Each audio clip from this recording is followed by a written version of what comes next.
네, 이제 오늘의 마지막 세션입니다. 주제는 오라클과 함께하는 클라우드 네이티브 세상입니다. 최근 마이크로 서비스 아키텍처에 대한 관심이 뜨거운 걸로 알고 있는데요. 오라클을 통해 애플리케이션의 생산성, 민첩성, 확장성, 가용성을 높일 수 있는 방안을 알아보도록 하겠습니다. 한국 오라클 정성일 컨설턴트님을 소개합니다. 안녕하세요. 네, 네, 안녕하세요. 안녕하세요. 발표 좀 부탁드릴게요. 네, 안녕하세요. 제가 준비한 내용은 오라클 클라우드 서비스를 이용해서 클라우드 네이티브를 구성할 수 있는 그런 서비스 소개를 준비했고요. 지금 시간이 좀 길어져서 제가 간략하게 하고 넘어가도록 하겠습니다. 목차는요, 먼저 클라우드 네이티브라는 걸 알아야 되기 때문에 클라우드 네이티브부터 소개를 하고, 그리고 오라클 클라우드의 네이티브 서비스를 설명하도록 하겠습니다. 클라우드 네이티브가 뭔지를 알려면 먼저 CNCF라는 클라우드 네이티브 컴퓨팅 파운데이션이라는 재단을 알아야 되는데요. 사실 클라우드 네이티브라는 기술이 이 CNCF에서 발표한 기술이고요. CNCF에서 정의하는 클라우드 네이티브 정의가 한글로 이렇게 나와 있습니다. 실제로 한글로 지금 화면 슬라이드 보시듯이 저런 내용들이 나와 있는데요. 사실 한글인데 한글처럼 잘 귀에 들어오지 않습니다. 그래서 제가 이거를 좀 더 쉽게 이해하도록 정리를 해보니까 클라우드 네이티브란 클라우드의 이제 민첩성과 가용성, 확장성 등의 이제 클라우드의 컴퓨팅의 장점을 활용해서 최적의 구성을 해서 효율적인 어플리케이션 개발 환경을 구축하는 그런 것을 얘기하는 것입니다. 그리고 참고로 오라클도 이제 CNCF의 이제 플래티넘 회원사로 참여하고 있습니다. 네, 클라우드 네이티브가 그러면 저 CNCF라는 단체에서 그냥 말하는 게 아니냐라는 생각이 있을 수도 있을 것 같아서 제가 글로벌 리서치를 찾아봤는데요. 포춘지 선정 이제 100대 기업에서 클라우드의 네이티브의 사용률이 71%라고 나와 있고, 그리고 그 중에서 이제 73%가 실제 운영 환경에서 도입을 하고 있다고 합니다. 그리고 매년 성장률도 200% 이상의 높은 성장률을 보이고 있습니다. 그래서 클라우드 네이티브는 이제 글로벌 트렌드에 진입했다고 생각하실 수 있습니다. 네, 그러면 계속 클라우드 네이티브라고 말을 했는데요. 그럼 클라우드 네이티브는 어떻게 해야 클라우드 네이티브를 구성하는 것이냐? 이런 것에 대한 논의가 많았는데요. 사실 정확한 정답은 없는데 여러 집단, 여러 단체에서 가장 많이 거론되는 이제 가장 많은 지지를 받는 상위 4가지 요소들만 제가 준비를 해봤습니다. 첫 번째가 데브옵스고, 그리고 뭐 CI/CD, 컨테이너, 마이크로 서비스가 있는데요. 먼저 데브옵스는 애플리케이션 개발과 배포, 인프라 등의 프로세스를 자동화를 목표로 해서 이제 애플리케이션 개발팀과 IT 운영팀의 이제 긴밀한 협업을 말한 겁니다. 사실 이거는 정확한 정답이 있는 게 아니라 어떻게 보면은 문화나 방법론이라고 할 수 있고요. 모든 라이프 사이클에서 협력을 통해서 실제로 제품 출시까지의 기간을 단축하고 유연하게 요구사항을 반영하는 것이 목표입니다. 그리고 CI/CD는 컨티뉴어스 딜리버리와 컨티뉴어스 인테그레이션인데요.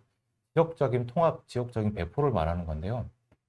소프트웨어 코드를 테스트하고 통합해서 저장하면 그 코드를 실제 서버까지 배포하는 그런 작업들을 자동화하는 것인데요. 사실 이전에 얘기했던 데브옵스와 마찬가지로 이런 자동화를 통해서 효율성이 올라가고, 그리고 빠르게 출시하고 제품에 대한 피드백을 받은 후 빨리빨리 개선해서 다시 실제로 서비스로 출시하는 이런 기간을 단축해서 경쟁력 있는 제품을 만들 수 있는 이런 기술입니다. 그리고 다음으로 컨테이너는 가상화 기술 중에 하나인데요. 격리된 고유 영역에서 자원을 할당해서 어플리케이션을 실행하는 환경을 구축하는 것을 의미하는 건데요. 보통 가상화라고 하면은 하이퍼바이저 위에서 이제 버추얼 머신을 구성해서 사용하는 가상화를 많이 하는데요. 그 가상화에 비해서 컨테이너는 이제 게스트 OS가 필요가 없고 호스트의 커널을 공유하기 때문에 일단 가볍습니다. 가볍다는 것의 이제 큰 장점은 리소스를 낮게 사용하고, 그리고 아무래도 이동성이 올라가고 실행과 종료가 빠릅니다. 그런 장점이 있고요. 마지막으로 이제 마이크로 서비스인데요. 요즘 MSA라는 말을 많이 하시더라고요. 마이크로 서비스 아키텍처인데요.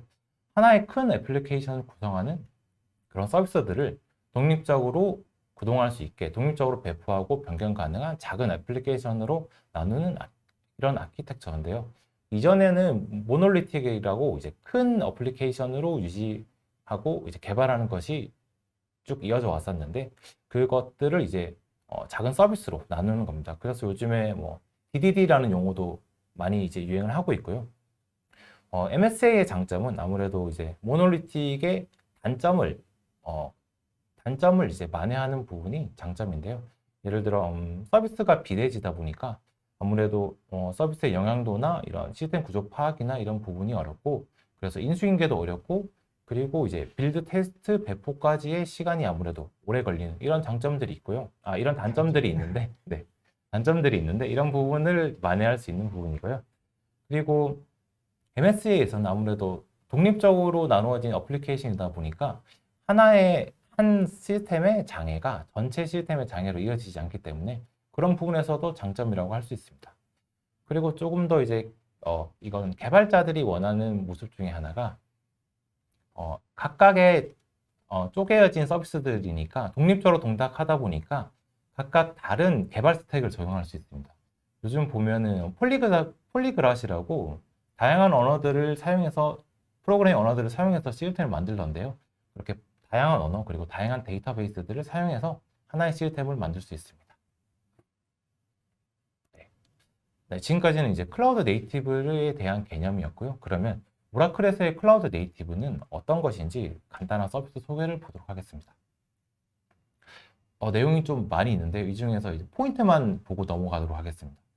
먼저 클라우드 네이티브의 장점은 사실 가장 중요한 게 이제 민첩성과 확장성인데요. 아무래도 클라우드를 사용하다 보니까 그런 부분이고요. 그리고 CI/CD나 데브옵스로 인한 출시 기간의 단축, 그리고 MSA로 사용으로 인한 이제 플랫폼 개발원 독립성이 있는데요. 이런 장점이 있지만 사실 클라우드 네이티브를 실제로 직접 구축을 하려면 상당한 이제 러닝 커브가 필요합니다. 많이 공부를 해야 되고 어떤 솔루션을 선택해야 될지 한 공부와 거기에 대한 시간과 노력이 많이 필요한데요. 그래서 오라클 클라우드를 사용하시면 오라클 클라우드에서는 이제 기본적인 CI/CD 자동화 서비스부터 데브옵스 서비스 그리고 관리형인 이제 컨테이너 관리 서비스 그리고 오토 스케일링 되는 이제 유연한 인프라를 사용해서 이러한 클라우드 네이티브의 장점을 빨리 취득하실 수 있습니다. 그러면 실제 이제 오라클 클라우드의 이제 클라우드 네이티브 서비스는 어떤 것이 있는지 살펴보도록 하겠습니다. 현재 여기 있는 게 모든 서비스는 아닌데요. 제가 주요한 서비스만 뽑은 거고 일단 시간 관계상 이제 오늘 제가 소개드릴 내용은 쿠버네티스와 이제 컨테이너 이미지 레지스트리 그리고 데브옵스 관련된 서비스와 이제 서버리스 서비스입니다. 그 외에도 이제 테라폼 그 외에도 사실 클라우드 네이티브 하면은 IAC라고 이제 인프라스트럭처 애저 이제 코드인데요. 주로 이제 테라폼이라는 게 이제 가장 많이 사용하는 건데요. 테라폼도 저희가 이제 리소스 매니저라는 이름으로 서비스를 하고 있습니다. 그럼 이제 서비스 하나씩 살펴보도록 하겠는데요. 먼저 관리형 쿠버네티스 서비스를 보려면 이제 쿠버네티스가 뭔지부터 확인해야 될 것 같은데요. 간단하게 요약을 해보면 이제 컨테이너를 관리하는 건 좋은데 컨테이너가 많아지면 어떻게 되냐? 라는 이제 이런 문제에 이제 봉착하게 됩니다. 근데 이런 많아진 컨테이너를 쉽고 빠르게 배포하고 관리에 자동을 해주는 이런 컨테이너 오케스트레이션 도구가 쿠버네티스입니다. 실제 구글은 이제 일주일에 20억 개의 컨테이너를 관리한다고 하더라고요. 그 구글의 20억 개의 컨테이너를 관리하는 사내 시스템이 보그라고 있었는데 그 보그를 오픈소스화해서 CNCF에 기증을 하고 거기서 이제 CNCF에서 이제 첫 번째로 나온 프로젝트가 오픈소스가 이제 쿠버네티스입니다. 실제 이제 역사상 가장 빨리 성장한 오픈소스 이제 프레임워크 중에 하나입니다. 그럼 이런 쿠버네티스를 오픈소스인데 오픈소스를 그냥 쓰면 되지 왜 이게 매니지드가 필요하냐? 사실 쿠버네티스에 대한 공부가 많이 필요한 부분도 있고요. 쿠버네티스에 가장 필요한 이제 마스터나 모든 데이터들을 담고 있는 etcd 그리고 이런 etcd의 이제 백업이나 리스토어 그리고 마스터와 etc 노드들의 이제 가용성, 이중화 등의 이런 부분들까지 이제 사용자가 다 고려를 해서 구성을 해야 되니까 많은 노력이 필요해서 이런 부분에서 이제 관리형 서비스가 장점이 될 수가 있고요. 오라클에 있는 쿠버네티스는 저희가 OKE라고 부르는데요. OKE를 통하면은 사용자들은 신경 써야 될 부분은 이제 노드, 실제 이제 사용자의 서비스가 올라가는 노드만 신경을 쓰시면 되고, 그 위에 이제 마스터나 etcd는 오라클에서 다 고가용성을 유지를 하고 자동적으로 백업과 리스토어를 다 보장하며, 그리고 이제 쿠버네티스에 대한 업데이트도 사실은 중요한 부분인데, 업데이트, 뭐 패치, 업그레이드에 대한 지원도 저희가 항상 지원을 하고 있습니다. 그 OK를 지원하신다고 하셨는데 이게 지원이라는 단어가 조금 막연한 것 같은데 그 지원이라는 게 어떤 의미를 구체적으로 띠고 있을까요? 그리고 또 하나 질문이 있는데 좀 무료라고 이렇게 크게 쓰여 있는데 사실 이게 무료라고 해놓고 사실은 비용이 추가적으로 지불되는 경우도 있잖아요. 그런 문제는 없을지 좀 궁금하네요. 너무 이제 광범위하게 제가 적은 것 같은데요. 사실 저기에 나와 있는 쿠버네티스에 대한 업그레이드 지원이란 게, 쿠버네티스가 오픈소스고 이제 가장 빨리 성장하는 오픈소스 중에 하나다 보니까 버전업이 계속 이루어지고 있는데요. 그런 버전이 나올 때마다 물론 바로 반영은 안 되지만 제가 확인해 보니 뭐 최근 한 달 이전까지는 반영되어 있는 것을 확인했는데요. 이렇게 오라클에서 직접 다 이제 버전업을 다 하고 있고, 사용자는 실제로 오라클 클라우드에 이제 브라우저로 콘솔로 접속을 했을 때 접속을 하면은 패치가 필요하다라는 메시지가 나오고, 거기서 그냥 마우스로 클릭하시면 바로 패치가 됩니다. 패치와 업그레이드가 되고, 이렇게 마스터 노드에 업그레이드가 있을 때 서비스에는 중단이 일어나지 않습니다. 즉 이제 서비스의 중단 없이 무중단 업그레이드를 지원하고 있습니다. 그리고 이제 비용적인 부분에서는 저희가 OK는 무료로 제공하고 있는데요. 여기서 무료라는 것의 범위는 저 쿠버네티스의 마스터와 그리고 이제 쿠버네티스의 모든 스테이터스 정보들이 저장되는 etcd라는 데이터베이스, 그리고 이 etcd의 백업과 리스토어라는 스토리지 비용, 그리고 이 마스터와 etcd의 HA 구성까지가 저희가 무료로 제공되는 부분이고요. 사용자가 부담할 부분은 오로지 실제 서비스가 올라가는 컴퓨터에 대한 관련된 내용만 이제 부과하시면 됩니다. 비용 부담하시면 됩니다. 기존에 내는 거에서 그냥 쓰면 되는 거네요. 네, 맞습니다. 그리고 사실 오라클 클라우드가 타사 대비 이제 이런 IaaS 비용이 저렴하다 보니까 오히려 더 전체적인- 싸게 이용할 수 있고.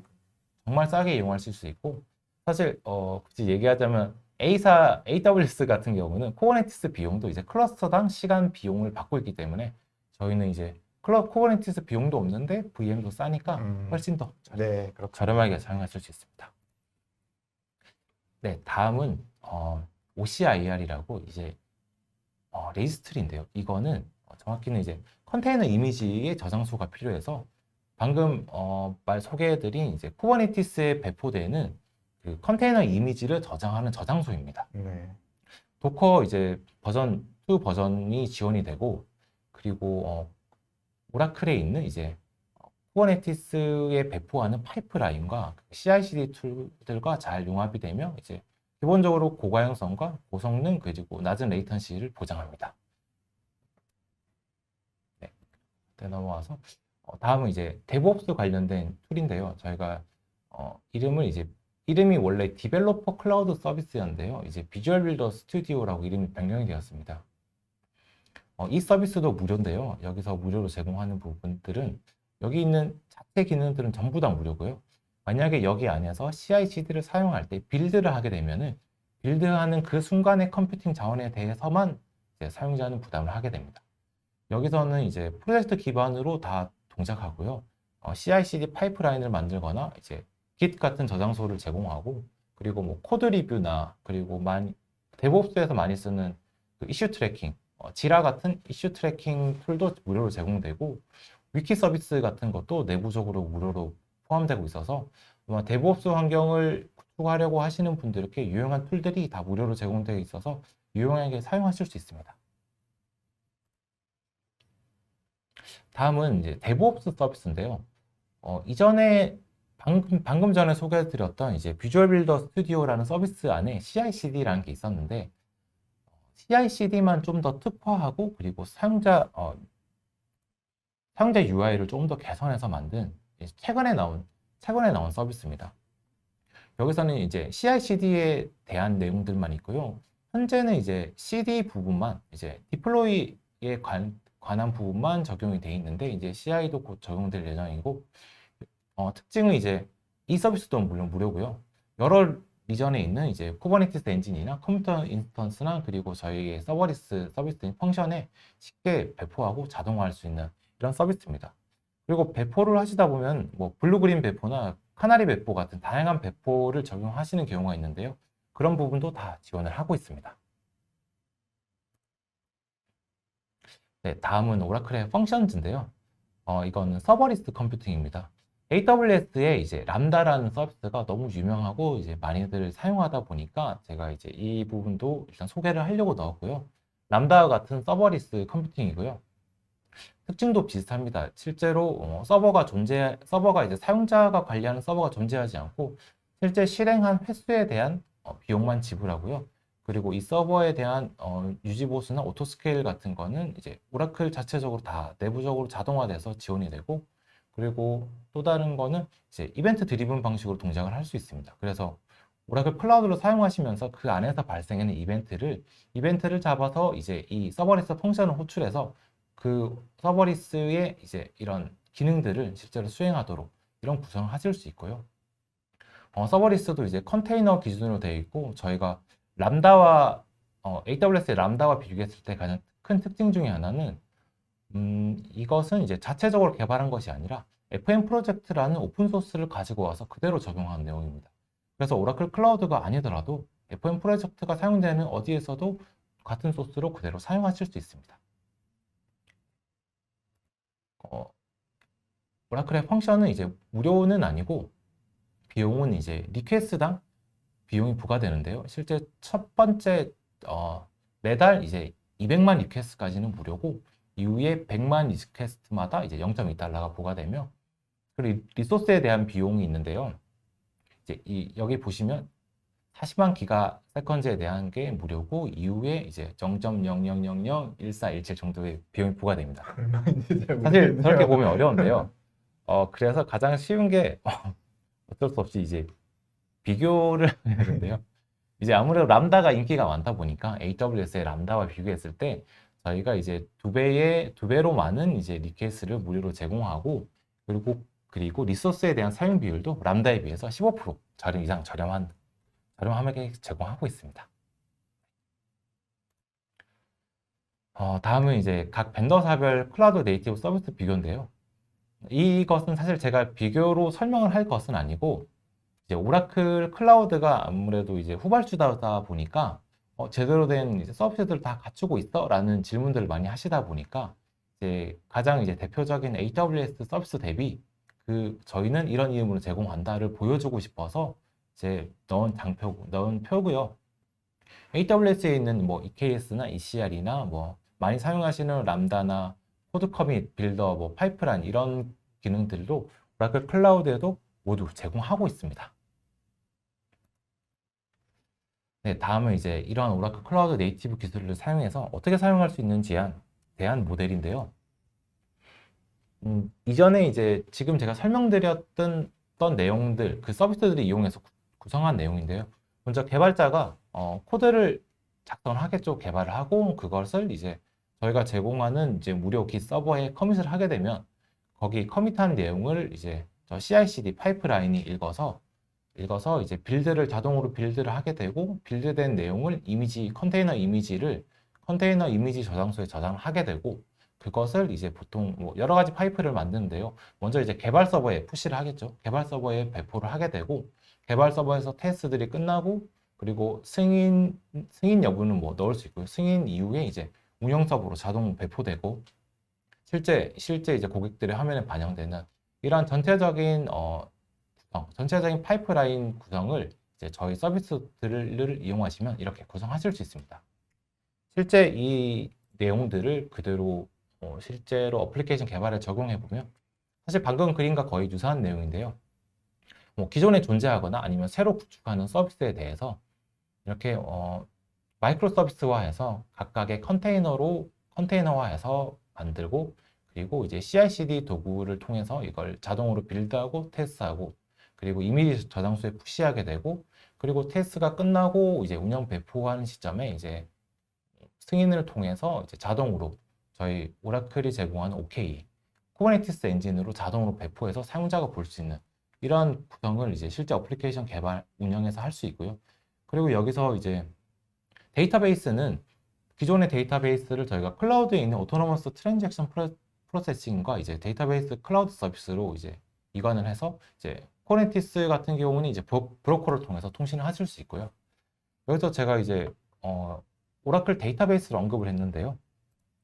아무래도 오라클 하면은 이제 데이터베이스에서 강점을 가진 이제 회사다 보니까 오라클 데이터베이스에 대한 내용을 안 할 수가 없어서 제가 마지막으로 하나 추가했고요.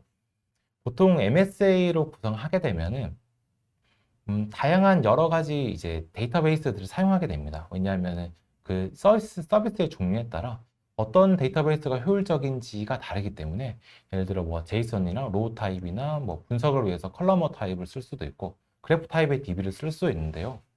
오라클에서는 이제 이런 다양한 데이터베이스들을 오라클 데이터베이스 하나에 수용하셔서 각각 좀 분리된 단위로 이렇게 MSA를 구성하는 이런 방법도 있습니다.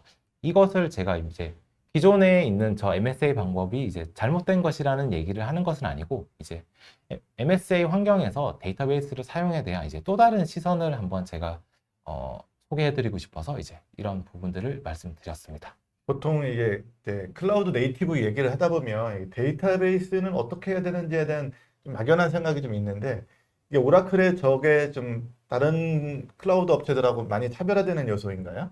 네, 맞습니다. 아무래도 이제 데이터베이스에 있어서 이제 강점이 있기 때문에 오라클 데이터베이스는 이제 기본적으로 이제 컨버지드 데이터베이스라는 저희가 이런 포커싱을 하고 있는데요. 컨버지드라는 게 이제 다양한 데이터 타입들을 한 DB에서 쓸 수 있도록 모든 유형의 데이터를 이제 지원하는 건데요. 뭐 제이슨이나 저기는 일반적으로 많이 사용하는 RDB의 로우 타입이나 그래프나 뭐 XML이나 뭐 이런 컬럼 타입의 데이터베이스 다양한 데이터를 다 통합해서 사용하실 수 있고 그리고 이제 플러그블 데이터베이스라고 하나의 데이터베이스 위에 컨테이너화된 여러 데이터베이스를 사용하실 수 있습니다. 이 데이터베이스는 이제 논리적으로 격리되어서 논리적으로 독립된 데이터베이스라고 보시면 되고요. 어떻게 보시면 MSA를 보통 사용하시면은 웹과 웹 와스다는 이제 컨테이너화를 많이 하는데요. 저희 오라클에서 저 멀티 테넌트의 PDB를 사용하시면 이제 DB 레이어에서도 여기서도 이제 컨테이너화된 이제 MSA에 적합한 저렇게 데이터베이스를 사용하시는 거고요. 그리고 또 다른 포인트 중에 하나가 클라우드 네이티브 사용이라는 게 사실 클라우드의 효율화, 즉 가장 중요한 것 중에 하나가 비용인데요. 처음에 적게 시작해서 이제 사용자 트래픽이 늘거나 시스템이 커지게 되면 이게 스케일링을 하게 되는 이런 부분들이 이제 클라우드 네이티브 장점이라고 할 수 있는데 타사에서의 가장 큰 문제점 중에 하나는 데이터베이스만은 스케일링을 할 수가 없습니다. 왜냐하면 서비스 중단이 발생하기 때문인데요. 근데 저희는 유일하게 이제 무중단으로 데이터베이스가 스케일이 됩니다.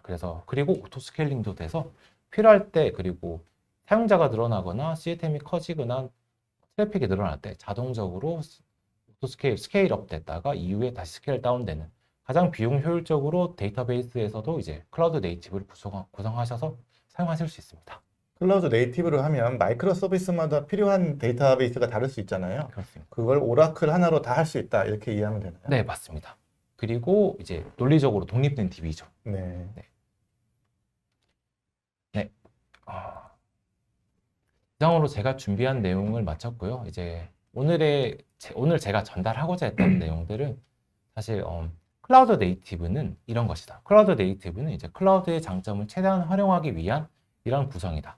그리고 두 번째는 이제 오라클에도 클라우드 네이티브를 위한 엔드투엔드 모든 서비스를 제공하고 있으니까 한번 사용해 보셨으면 하는 그런 내용이고요. 그리고 또 다른 마지막으로는 이제 오라클의 차별화인데요. 이제 클라우드 네이티브에서의 이제 MSA를 위한 데이터베이스 부분에서도 오라클 DB는 이제 클라우드 DB는 지원을 하고 있으니까 이 부분은 차별화된 부분이니까 한번 관심을 가졌으면 하는 오늘의 이제 요약을 하자면 이런 내용입니다. 네. 네, 지금까지 그 정성일 컨설턴트님께서 오라클의 클라우드 네이티브에 대해서 말씀해 주셨고요. 이것이 오늘의 마지막 세션 되겠습니다. 지금까지 시청해주신 여러분 감사드리고요. 저희 바이라인 플러스는 다음에 더 좋은 콘텐츠로 찾아뵙겠습니다. 여러분 감사합니다. 감사합니다.